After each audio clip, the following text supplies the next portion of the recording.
2007 সালের জনপ্রিয় ছবি নমস্তে লন্ডন এ অভিনয় করেছিলেন অক্ষয় কুমার ও ক্যাটরিনা কাইফ। এবার এই ছবির সিকুয়েল তৈরি হচ্ছে।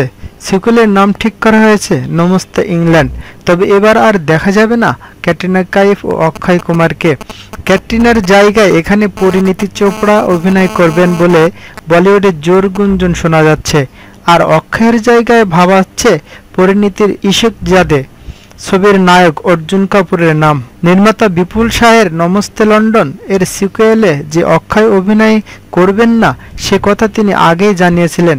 কারণ বলিউডের আক্কি অক্ষয় কুমার এখন আর শুধু বাণিজ্যিক ছবিতে অভিনয় করতে চান না, খিলাড়ি অভিনেতা এখন এমন সব ছবি করতে চান যার মাধ্যমে সমাজের কাছে কোনো বার্তা পৌঁছে দেওয়া যাবে। তাই অক্ষয়ের পরিবর্তে অর্জুনই পছন্দ ছিল চিত্র নির্মাতাদের। এবার খবর পাওয়া গেছে ক্যাটরিনার চরিত্রের জন্য পরিণীতিকে নির্বাচন করা হয়েছে। তবে কিছুদিন আগে জোর গুজব ছিল নমস্তে ইংল্যান্ডে দাবাং কন্যা সোনাক্ষী সিনহাকে দেখা যাবে, কিন্তু সদ্য পাওয়া খবর অনুযায়ী সেই সম্ভাবনা উড়ে গেছে। জানা গেছে ক্যাট অভিনীত চরিত্রটির জন্য নির্মাতাদের প্রথম থেকেই পছন্দই ছিল পরিণীতি। আর পর্দায় অর্জুন পরিণীতির রসায়ন যে দুর্দান্ত তা বলার অপেক্ষাই রাখে না।